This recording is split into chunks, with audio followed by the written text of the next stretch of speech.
NS টিউশনের পক্ষ থেকে আমি মোহাম্মদ নাহিদুল ইসলাম। আজকে আমি অষ্টম শ্রেণীর অনুশীলনী 4.3 এর উৎপাদকী বিশ্লেষণ নিয়ে আলোচনা করব।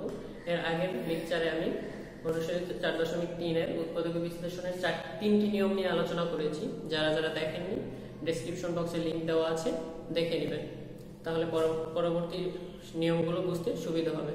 তো আজকে আমরা 3টি নিয়ম দেখাবো। গত লেকচারে আমরা 3টি রুলস দেখিয়েছি, আজকে আমরা 3টি রুলস দেখাবো। তো দেখি, প্রথম রুলস হচ্ছে, এর আগে 3টি দেখিয়েছি আর এই 3টি, 1 নাম্বার হচ্ছে, তো আমরা 4 নাম্বার দিচ্ছি। 4 নাম্বার নিয়মে আছে, আমরা জানি x² + a + b * x + ab = x + a x + b। আমরা জানি এটা সমান এটা। আমি একটু ঘুরিয়ে লিখলাম, কারণ আমার এটা আকারে সাজাতে হবে আর এটা আমি লিখব যখন উৎপাদকী বিশ্লেষণ করব। এই সূত্র ব্যবহার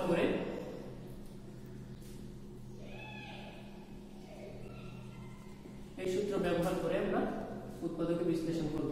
এখন এটা এই সূত্রটার আরেকটা আমরা নাম জানি, মিডল টার্ম ব্রেকআপ, যেটাকে আমরা মিডল টার্ম বলি। মিডল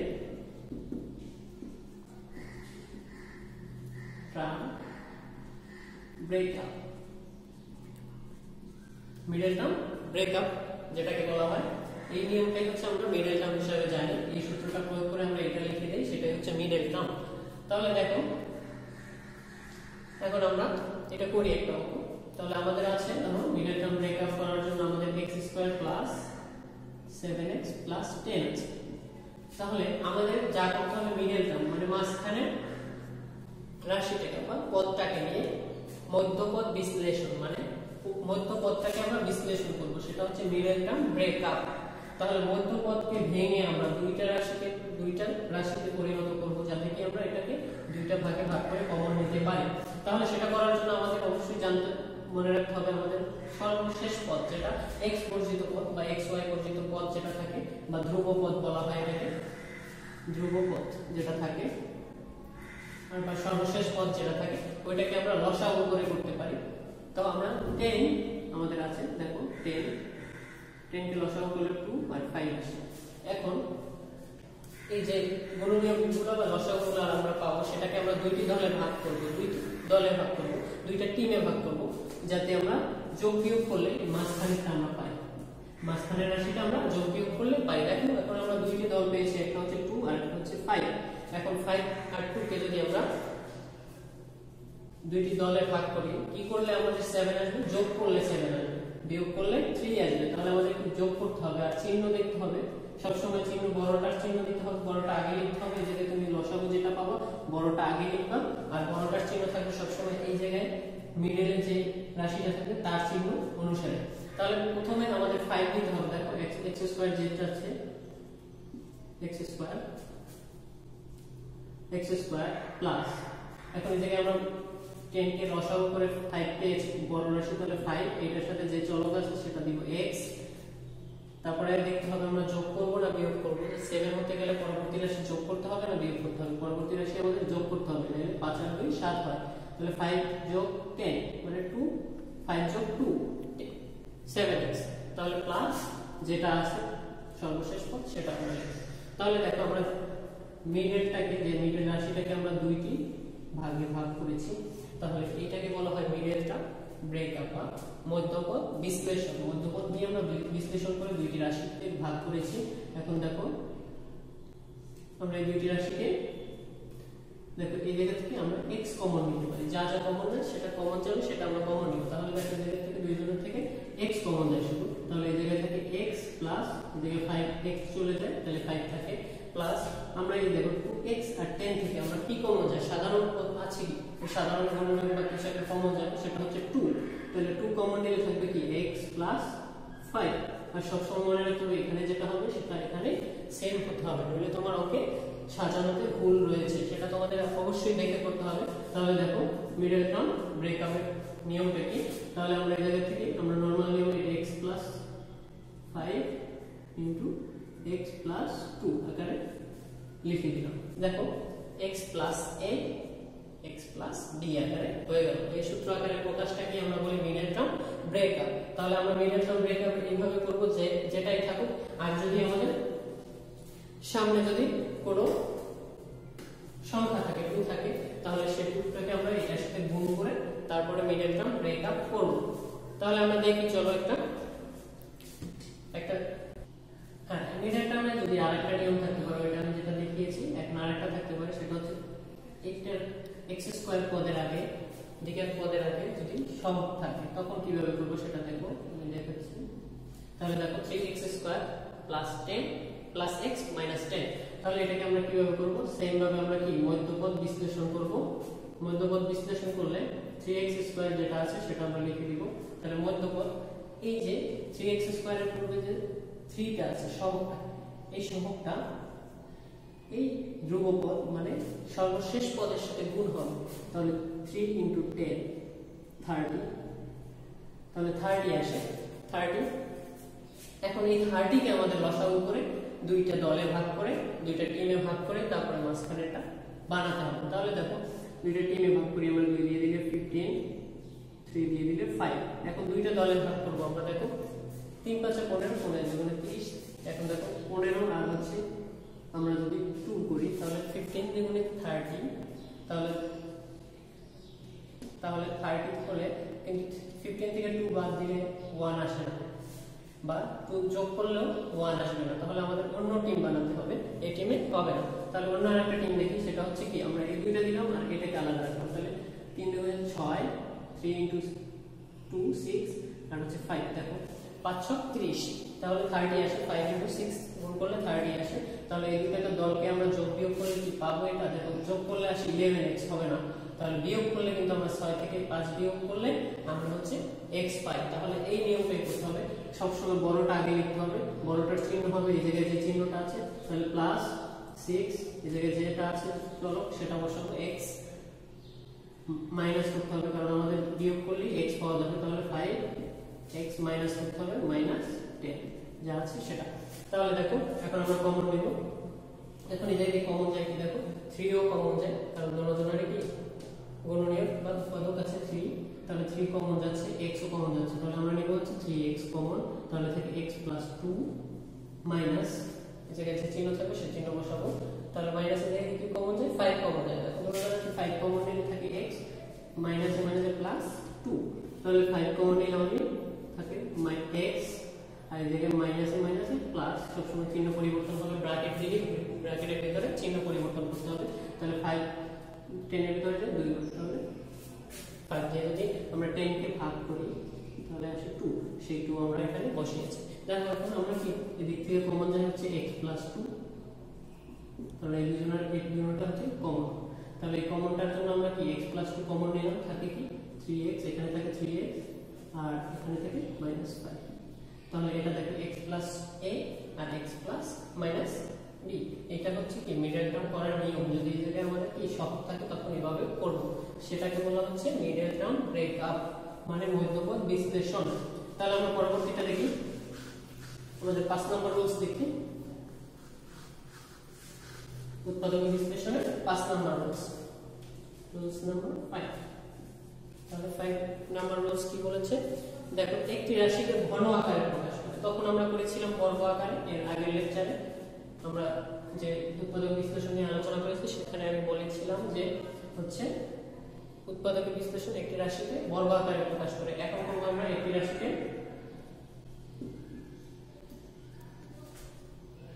রাশিকে ঘন আকারে প্রকাশ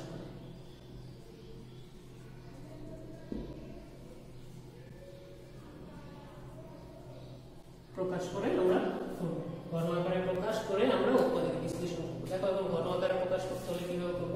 দেখো একটা আমাদের অঙ্ক দেওয়া আছে, আমাদের 8x³ + 36x² + 54x + 27। এখন দেখো আমাদের প্রথম যে পদটা আছে, প্রথম পদ এবং দ্বিতীয় পদ থেকে আমরা ঘন নির্ণয়ের সূত্রটা জানি। কি ঘন নির্ণয়ের সূত্র হচ্ছে a + b হোল কিউব একটা আর a - b হোল কিউব একটা। যেহেতু এদিকে সবগুলো ধনাত্মক মানে পজিটিভ, সেহেতু আমরা ধনাত্মক সূত্রটা ইউজ করব। এই সূত্রে ফেলবো, দেখো a কিউব প্লাস আমরা একটা সূত্র জানি, সেটা হচ্ছে এদিকে জানি হচ্ছে a কিউব প্লাস এটা সমান সমান আমরা জানি a cube plus 3a square b plus 3ab square plus b cube. এই সূত্রটা জানি আমরা। এই সূত্রটাকে এই জায়গায় সাজাবো। এই দেখো প্রথম পদ দিয়ে আমরা a বের করব, শেষ পদ দিয়ে b বের করব। এখন এটাকে যদি আমরা কিউব করি তাহলে 2x হোল কিউব লিখতে হবে x কিউব কে। তাহলে আমরা সেটাই করব, 2x x cube 2x whole cube লিখব, a কিউব হলো আমাদের। আর 27 কে যদি আমরা হোল কিউব বানাতে চাই তাহলে লিখতে হবে 3 হোল কিউব। তাহলে আমরা এটা মনে রাখি। তাহলে এই জায়গায় আমরা সূত্রে সাজাবো। এখন দেখো a কিউব প্লাস সূত্রে 3 আছে, 3 বসালাম, a স্কয়ার মানে হচ্ছে 2x whole square, 2x whole square, b হচ্ছে আমাদের জাস্ট 3, এখানে 3a স্কয়ার b হচ্ছে আমরা 3 জানি, b হচ্ছে আর x জানি 2x। তাহলে 3a স্কয়ার b প্লাস সূত্রে প্লাস 3 সূত্রে 3, তাহলে 3ab স্কয়ার। এখন জানি আমরা 3ab স্কয়ার, তাহলে a আমরা জানি হচ্ছে 2x আর b হচ্ছে 3 whole square plus b cube মানে হচ্ছে 3 হোল কিউব, যেটা আমরা এখানে বানিয়েছি। তো মনে ধরে নিতে হবে, এটাকে করে নিতে হবে যে এটা আমাদের হোল কিউব করলে কত আসে সেটা আমরা এখানে বসাবো করতে চাই। এখন দেখো আমরা a cube plus 3a square b plus 3ab square plus b কিউবের সূত্র ফেলছি। এখন আমরা তাহলে এইটা সমান সমান যেহেতু এটা লিখতে পারছি, তাহলে এইটার পরিবর্তে আমরা এটা লিখতে পারবো। তাহলে আমরা এখানে a হচ্ছে আমাদের 2x আর b হচ্ছে 3, তাহলে 2x সূত্র 3 সূত্র প্লাস হয়, তাহলে প্লাস b হচ্ছে আমাদের 3, তাহলে a plus b whole cube. তাহলে তুমি লিখতে পারো 2x plus 3 2x plus 3 2x plus 3। এইটাই হচ্ছে আমাদের উৎপাদক বিশ্লেষণ, এটাই হচ্ছে অ্যানসার। ঘন আকারে প্রকাশ করে আমরা উৎপাদকের বিশ্লেষণ এভাবে এই নিয়মে করব। তোমাদের অনুশীলনে অনেক অঙ্ক আছে, এগুলোর সাথে তুলনা করে এভাবে তোমরা উৎপাদকের বিশ্লেষণ করবে। তাহলে আমাদের নেক্সট রুলসটা দেখি, ষষ্ঠ রুলস। ষষ্ঠ রুলস হচ্ছে আমাদের দুইটা সূত্র ব্যবহার করে আমরা উৎপাদক করব। 6 রুলস নাম্বার 6 হচ্ছে আমরা দুইটা সূত্র ব্যবহার করব, a cube plus b cube উৎপাদকের সূত্র আমরা ব্যবহার করব, যেটা আমরা যাই হোক আমরা গুণফল নির্ণয়ের ক্ষেত্রে করেছি, ঘন নির্ণয় 4.2 এর প্রথম দিকে। দেখো তাহলে এটা আমরা কি a cube plus b cube আমরা জানি a plus b into a square minus ab plus b square, এটা জানি। আমরা গুণফল নির্ণয়ের সূত্র শিখেছি। আর একটা হচ্ছে a cube minus b cube, এগুলোকে বলা হয় উৎপাদকের সূত্র, a minus b into a square plus ab plus b square. এই দুইটা সূত্র ব্যবহার করে আমরা উৎপাদক করব, উৎপাদকে বিশ্লেষণ করব। এই দুইটি সূত্র ব্যবহার করে এখন দেখি একটা তোমরা নিয়ম, সেটা হচ্ছে ধরো তোমার একটা অঙ্ক দেওয়া আছে 8x³ প্লাস 125। দেখো মাঝখানে প্লাস আছে, তাহলে আমরা প্লাসের সূত্র আকারে সাজাবো। দেখা যাক এখন আমরা দেখব এটাকে a কিউব কিভাবে আমরা লিখতে পারি, আর এটাকে আমরা b কিউব কিভাবে বানাতে পারি, হোল কিউব আকারে প্রকাশ করতে হবে। তাহলে আমাদের 2x জানি আমরা, হোল কিউব করলে আমাদের 8x³ আসবে, আবার প্লাস 5 হোল কিউব করলে আমাদের 125 আসবে। তোমরা এভাবে ক্যালকুলেটরে করে নিবা, যদি কষ্ট হয় তাহলে ক্যালকুলেটরে করে নিবা যে এটা ঘনমূল বের করব। তুমি এটার ঘনমূল কত, এটার ঘনমূল কত, তাহলে এভাবে বের করে করতে হবে। দেখো a কিউব প্লাস b কিউবের আমরা সাজিয়ে ফেললাম, এখন এটা সূত্র প্রয়োগ করব উৎপাদকে বিশ্লেষণ করার জন্য। তাহলে আমরা এটা হচ্ছে a আর 5 হচ্ছে b, তাহলে a প্লাস b জানি হচ্ছে আমরা কি 2x, এর পরিবর্তে b হচ্ছে 5, a plus b into second bracket use করবা a স্কয়ার, এর পরিবর্তে আমরা জানি 2x whole square minus ab, a হচ্ছে 2x b হচ্ছে 5, 2x into 5 plus b square মানে 5 হোল স্কয়ার। তাহলে আমরা সূত্রটা প্রয়োগ করলাম, এই সূত্রের মাধ্যমে এটাকে প্রয়োগ করলাম। a cube plus b cube হচ্ছে a plus b into a square minus ab plus b square. এখন আমরা গুণ করে দেব, তারপর 2x প্লাস 5 ফার্স্ট ব্র্যাকেট দিবা 2x হোল স্কয়ার মানে হচ্ছে 4x স্কয়ার মাইনাস 5 ইনটু 2 হচ্ছে 10x প্লাস 25। এখন এটাই হচ্ছে আমাদের উৎপাদক বিশ্লেষণ। আর অনেক সময় এই যে পাওয়ার উৎপাদকের মিডল টার্ম অনুসারে করা যায়, সেটা যদি করা যায় তাহলে তোমরা এটা করে নিবা। তো এটা হচ্ছে আমাদের উৎপাদকের বিশ্লেষণ। প্রথম সূত্রের মাধ্যমে ধনাত্মক সূত্রটা আমরা দেখলাম। এখন আমরা ঋণাত্মক এটা যে ঋণাত্মক কিভাবে আসতে পারে। চলো ঋণাত্মক এটা দেখে নিই যে ঋণাত্মক সূত্রটা প্রয়োগ করে আমরা কিভাবে উৎপাদক বিশ্লেষণ করব। তাহলে দেখো ঋণাত্মক সূত্রটা থাকতে পারে 27x 27x² minus 8 27x³ minus 8। এখন দেখো আমরা 27 কে ঘনমূল জানি হচ্ছে 3, তাহলে 27 কে 3 কিউব করলে আমরা পাচ্ছি হচ্ছে 3 হোল কিউব মানে 27 আর x হোল কিউব, তাহলে 3x whole cube minus 8 cube করতে হলে আমাদের 2 হোল কিউব দিতে হবে, যদি বানাতে হয় তাহলে 2 হোল কিউব দিতে হবে, তাহলে a cube minus b cube. তাহলে আমরা এই সূত্রটা প্রয়োগ করব।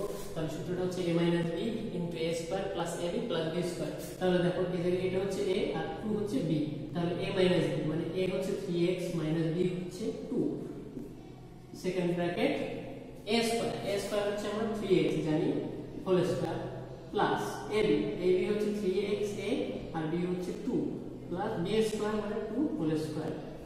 তাহলে এখন আমরা গুণ করে দিই 3x minus 2 সে ফার্স্ট ব্র্যাকেট দিবা 3x হোল স্কয়ার করলে আসবে হচ্ছে 9x হোল স্কয়ার, 3 into 2 হচ্ছে 6x x আছে x প্লাস 2 into 2 মানে 2 স্কয়ার মানে হচ্ছে 4 ফার্স্ট ব্র্যাকেট। দেখো এটা করব, আর এটা যদি যাবে না, এটা যদি মিডল টার্ম করা যায় তাহলে করবা, না হলে করবা না। আর এটাই অ্যানসার আসবে তোমার, এটা হচ্ছে অ্যানসার।